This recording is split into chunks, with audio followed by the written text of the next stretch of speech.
Bonjour à tous, bienvenue sur notre chaîne. Aujourd'hui, je vais vous lire Le Petit Poucet. Attendez, je vais allumer la lumière.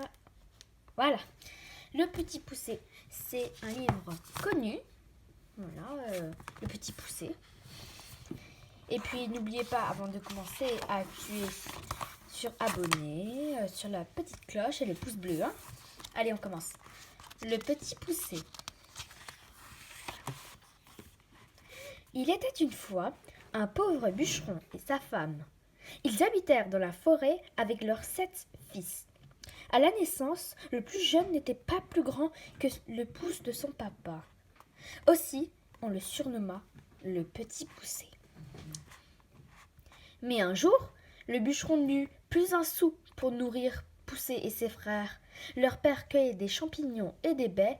Hélas, un matin, il ne trouvera plus rien à manger. Alors, ce soir-là, quand ses enfants dormaient, le bûcheron dit à sa femme : « Nos fils vont bientôt mourir de faim. Je ne peux pas le supporter. Demain, j'irai dans la forêt, je les abandonnerai. Ils trouveront peut-être quelqu'un qui pourra les nourrir. » Dans son lit, le petit Poucet avait tout entendu, car il n'arrivait pas à dormir. Il songea : « Je ne veux pas aller dans la forêt. Je veux rester chez mon papa et chez ma maman. » Alors, il eut une idée.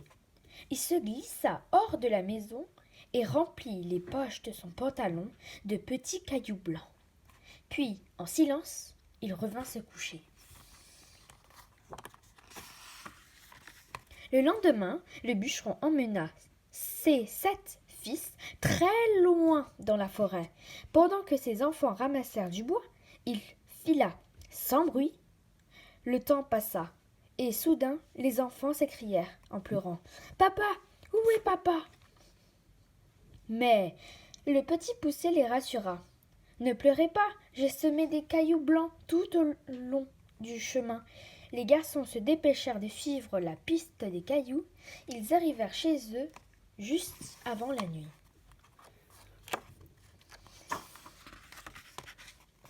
Le bûcheron et sa femme pleuraient de joie, car les enfants leur avaient beaucoup manqué. Le lendemain, par chance, le bûcheron réussit à vendre un peu de bois.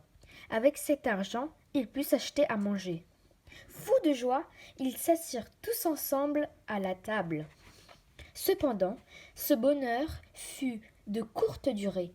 Une semaine plus tard, le bûcheron avait dépensé tout son argent. Encore une fois, les garçons n'eurent plus rien à manger. Le bûcheron et sa femme décidèrent donc, une nouvelle fois, d'abandonner leurs enfants dans la forêt. Comme la semaine passée, le petit Poucet avait tout entendu. Il décida de sortir pour ramasser des cailloux. Hélas, la porte était fermée à clé. Il tira, rien n'y fit. Il alla même chercher son frère aîné. La porte ne s'ouvrait toujours pas. Le lendemain matin, le père partagea le dernier crouton de pain. Quand son père l'emmena avec ses frères dans la forêt, le petit Poucet laissa traîner des miettes. Il songea : « Je retrouverai ainsi le chemin de la maison. » Mais soudain, il découvrit un oiseau derrière lui. Le coquin avait dévoré toutes les miettes. Oh non! Quelle catastrophe!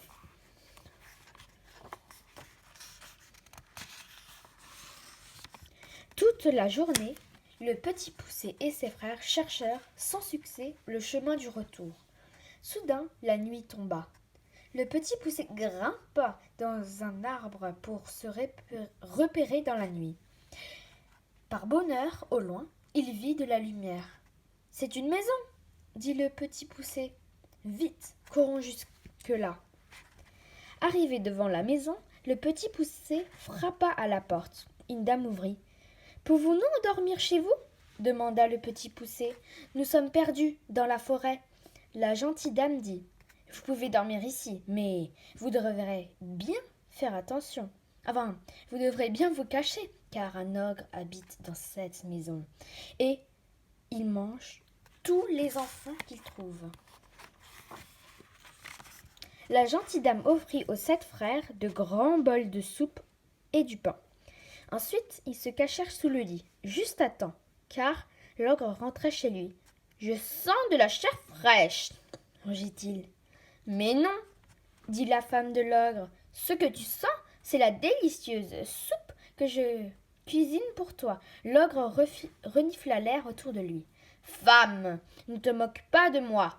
grogna-t-il. « Je sens des enfants, là, sous le lit. » Et il tira un à un les frères de sous le lit.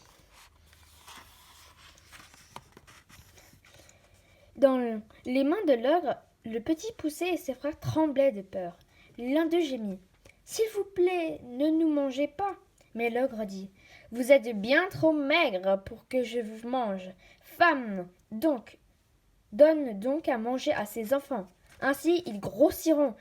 Je les mangerai dans 3 jours. D'ici là, ils seront tendres et joufflus. » La femme de l'ogre cuisina un délicieux repas pour les enfants. Puis, elle les mena dans une grande chambre à 2 lits. Dans le premier lit dormaient les 7 filles de l'ogre.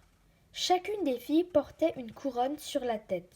La femme installa Poussé et ses frères dans le second lit.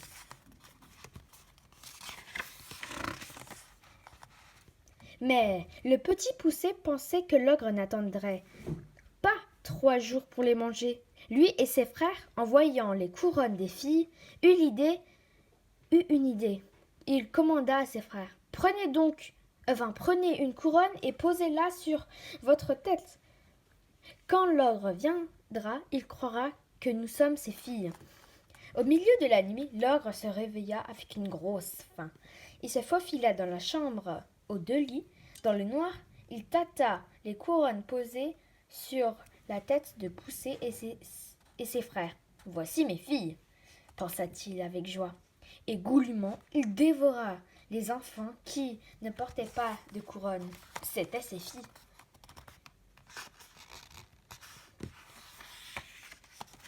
L'ogre avait le ventre bien rempli et se rendormit. Bientôt, il ronfla. Le petit Poussé donna le signal. « On peut s'enfuir maintenant !» Tous jetèrent leurs couronnes et sortirent de la maison. Le lendemain, l'ogre découvrit qu'il avait mangé ses propres enfants. Il gronda, il hurla, il vociféra.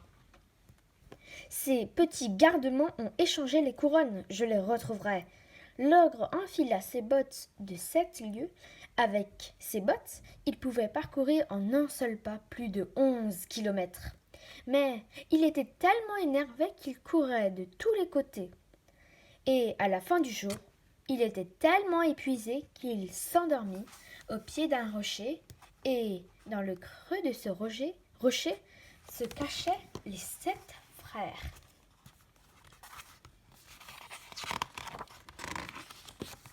Le petit Poussé retira les bottes magiques, il les enfila, elles s'adaptèrent à ses pieds. « Filez tout droit à la maison, dit-il à ses frères. Moi, j'ai une affaire à régler. » Avec les bottes de 7 lieues, le petit Poussé retourna à la maison de l'ogre. Il prit un gros sac d'or. Puis il rentra chez ses parents. Le pauvre bûcheron et sa femme furent tous de joie de retrouver leurs enfants. Avec l'or de l'ogre, l'avenir était assuré pour le restant de leur vie. Ce soir-là, ce fut la fête chez le bûcheron et le petit Poussé et ses frères vécurent encore longtemps très heureux. Donc l'histoire des petits Poussés est terminée. Bon, là, il y a une image aussi. C'est terminé. Donc, voilà. N'hésitez surtout pas à vous abonner, appuyer sur la petite cloche et appuyer sur le pouce bleu. Au revoir.